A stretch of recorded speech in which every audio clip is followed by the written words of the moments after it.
Hello, everyone, and welcome to my season 3 review of Legends of Tomorrow, season 3.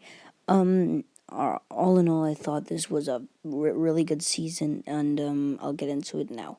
Firstly, I just want to mention Leo Snart, who I thought was a perfect addition to the team, and I was sad that he was only on the team for 2 episodes, but I really didn't like his storyline in episode 9 when he was just basically his whole storyline was to get Mick to stop drinking all the time, which, come on, let's be honest, Mick is never going to stop drinking. I'll get into Mick in just a second, but I really did want Leo Snart to have more this season, and I would love to see him return, but that is not going to happen.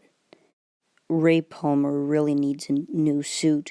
To be honest, the suit he has right now looks expensive as fuck, but he really needs a new suit. Alright, it's time. Here we go, we need to talk about Mick Rory now. Alright, I thought Mick Rory was great on The Flash Season 1 and 2, and I also thought he was good on Legends of Tomorrow Season 1, but Season 2 and this Season 3 of Legends of Tomorrow was where he just started to become annoying, and wow, he is such a bad character. I think he's just so annoying all the time that he keeps drinking, he never does shit, and I really don't like Mick. I really want him to die in Season 4 because I think he's just so annoying. Here's another character I didn't like, Amaya Jiwei. I don't know what happened. I loved her in Season 2. I thought she was just great in Season 2, but Season 3, I don't know what it was about her, but I just really hated her this season, which is why Legends of Tomorrow Season 3 is so low on my ranking the seasons video. It's mostly because of Amaya. I don't know what was with her this season, but I just really didn't like her. Maybe it was because what she did to Nate. I don't know. I hated her this season. I really just want Amaya to die and never return, or not die. I think she should just go back to her time and never return. I think that's how Season 2 should have ended, but it didn't end like that. And God, I would have wished that she just went back to her time in the end of Season 2, because she was so annoying this season. Wow, I really didn't like her this season. I don't know what it was about her. She was just so annoying, and so I just really wanted to punch her every time she went on screen this season. I don't know what it was about her. Another character that was introduced this season was Sari, who in the beginning I didn't really like her, but she definitely grew on me, and I thought she was one of the best characters in the season, in the end of the season.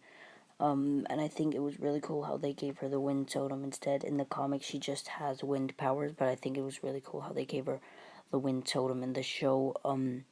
But yeah, she was a very good addition to the team, and I think Here I Go Again was definitely the best episode of the season, in my opinion. Alright, now I need to talk about Martin Stein, his death. Okay, I'll talk about that later. Martin Stein this season was pretty cool in his whole storyline of wanting to retire, but his death was so sad, like, so sad. It actually made me cry. And I never cry over this stuff. Like, I'm sad, but I never cry over it. Martin Stein's death made me cry, which is insane how it could make me cry, because I never cry over stuff like this. But his death was so sad. It was just one sad scene after another, and here is, like, another rant on Mick. But, yeah, here's another rant on Mick. At Martin Stein's funeral, Mick was like, I saw he was like crying, and I was like, wow, Mick actually cried at Martin Stein's funeral. And then afterwards, he was just like, allergies. And I can't believe they actually put a joke in Martin Stein's funeral, Mick making joke. That honestly ruined the funeral for me, and when I watched that, I was like, oh, wow. Typical Mick. And then I wasn't sad for the rest of the episode just because of that stupid joke that he made that ruined Martin Stein's funeral, in my opinion. It's so dumb.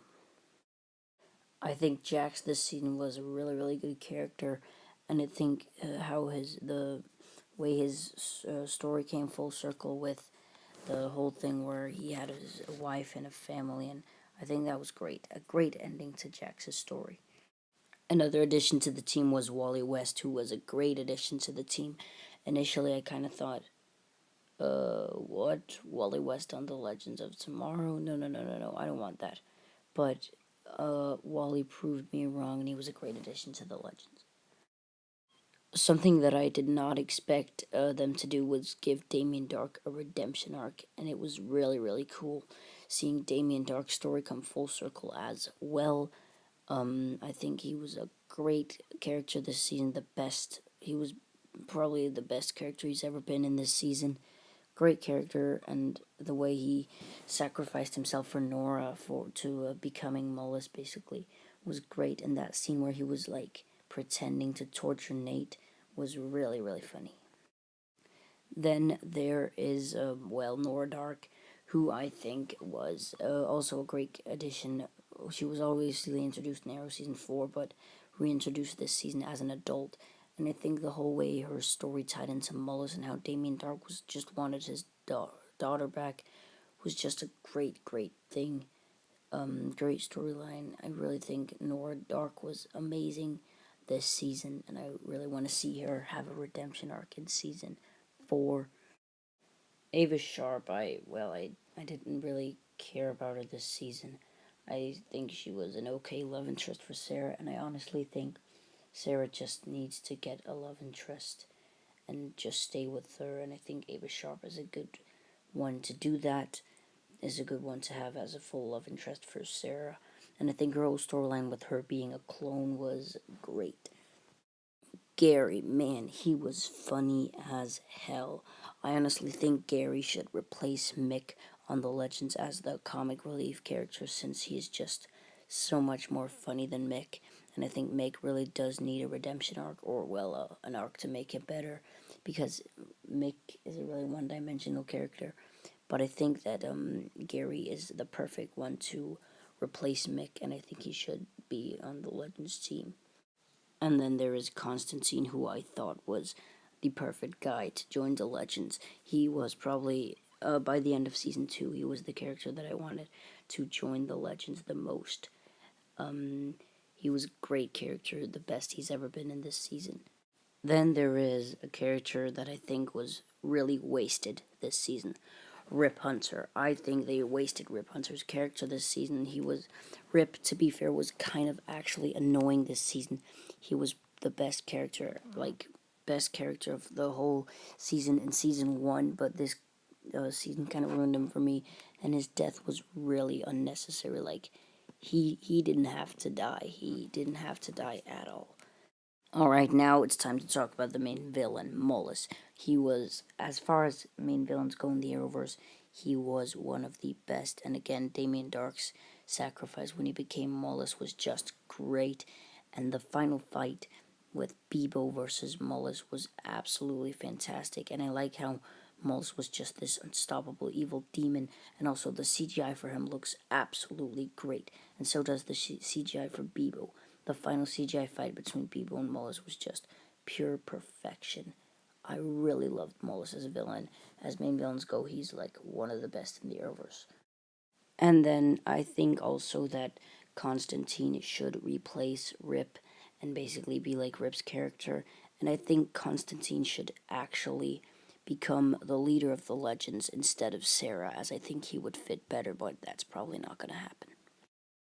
Now, before this video ends, I just wanted to quickly talk about how they wasted a character from the comics who is a hero called Wannabeast, who appeared in episode 2 of season 3 in the circus episode, which was by far the worst episode of the season, mostly because they wasted Wannabeast.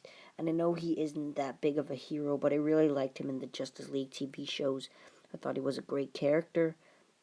And it was just really annoying how they wasted him on Legends Tomorrow and made him a one-off villain when he is actually a hero in the comics. And even when he is such a small character as Beast, it still just really kind of annoys me.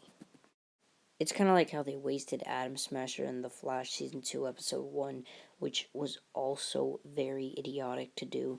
I think they shouldn't have wasted Beast or Atom Smasher, and they could have give it them both redemption arcs that lasted through like 5 episodes, and then they could both leave and never return. But at least they became heroes, and maybe we could see them further down the line or something. All in all, I think it's kind of stupid how they wasted Atom Smasher and Buona Beast.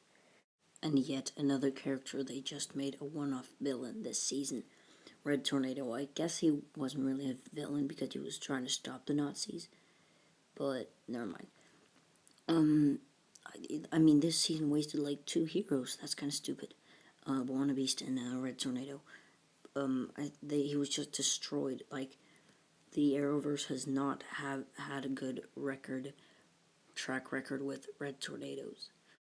They also made like the worst interpretation of Red Tornado ever on Supergirl season 1, and his suit was absolutely trash, and the makeup was horrific. I mean, I don't understand how they could even do that to a character like Red Tornado and just destroy him in the end and never have him come back. It's honestly bugs me so much. I mean, at least the Crisis on Earth X Red Tornado has like some cool CGI and stuff and looks pretty awesome. But I mean, he's not like in the comics at all, and he was just made a one-off anti-hero. But the one on Supergirl, there was no excuse for that.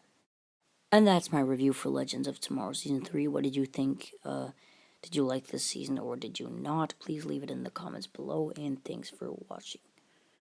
My face above the water, my feet can't touch the ground, and it feels like I can see the sands on the horizon every time you are not around, slowly drifting.